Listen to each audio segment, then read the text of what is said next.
afternoon, everybody. It's great to be here.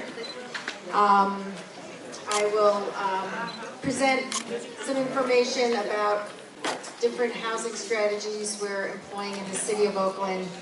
And I will in advance ask for a little bit of forbearance and patience if I'm not fully prepared. I just came back from New York City 48 hours ago. I moved my 88-year-old mother from New York City to Oakland.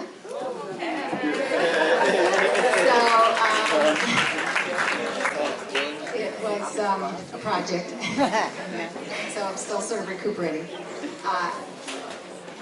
In any case, as Dana mentioned, I've been involved with work, particularly housing work in Oakland, for quite some time, but only working at the city for the last year. So again, if there's questions you have that I cannot answer, I will get you answers next week. What I'd like to start with is a framework for how the city addresses housing issues for seniors. It's on a variety of fronts. We do have a portfolio of existing senior housing totaling 1,971 units of senior housing in the city of Oakland at the present time.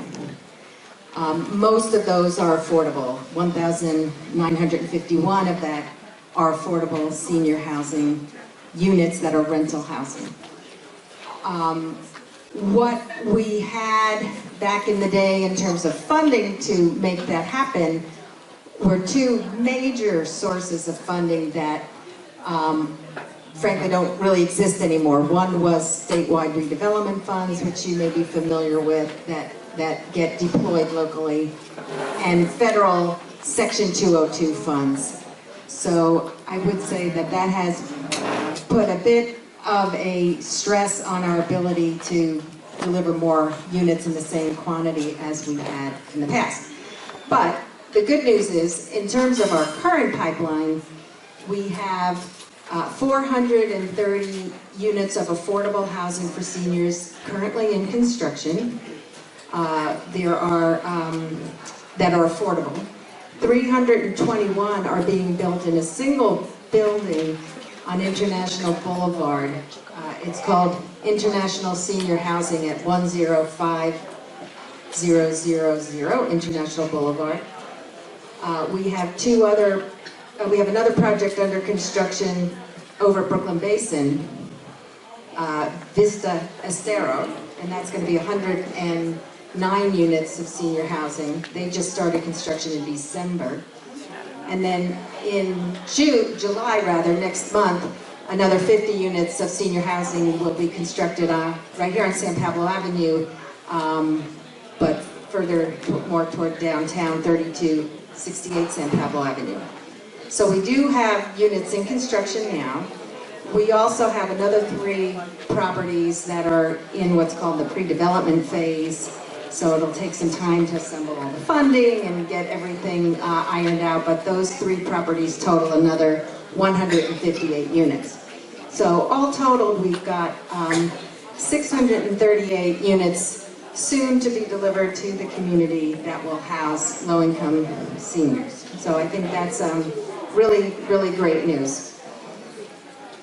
I'm gonna just kind of finish the component of this about housing development by talking about funding sources. So Jennifer was describing some of them that are deployed at the county level, and I thought I'd describe what we've got here in the city of Oakland, because some of the sources that we have now to replace what's been lost are available because of citizen participation and local activism. And so just want to put that out there, that the work that people do, the hard work that you all do to advocate really pays off. So 2 of those sources that you may be familiar with are the Measure KK funds, and a second is the housing impact fees.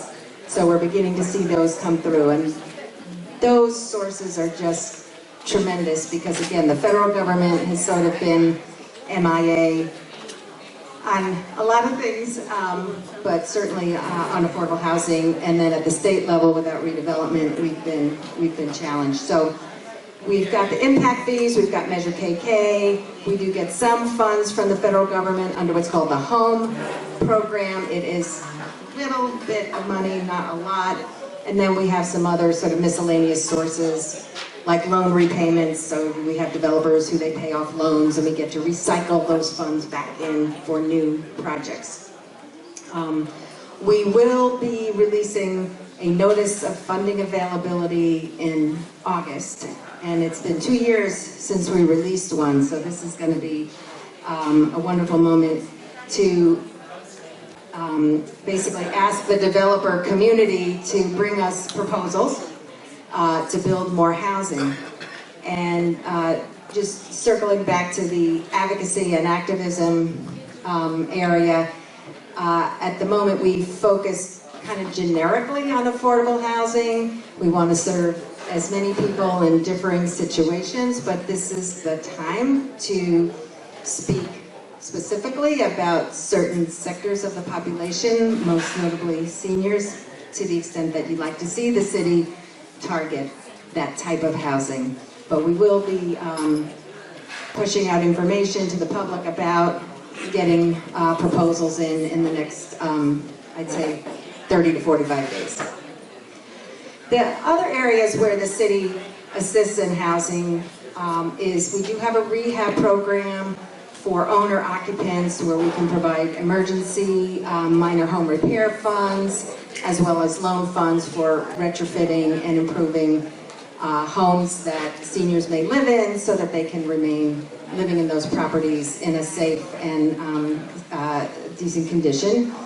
We also, as Jennifer mentioned, we have the anti-displacement program. Basically, the county launched the anti-displacement program about 6 months before us, but we followed suit and have a complementary program that brings more funds specifically to the city of Oakland for anti-displacement, which again is the combination of legal services and some financial assistance to ensure that people who are facing evictions or other events that jeopardize their ability to stay in their homes, to make sure that they have the legal resources as well as financial resources to stay housed.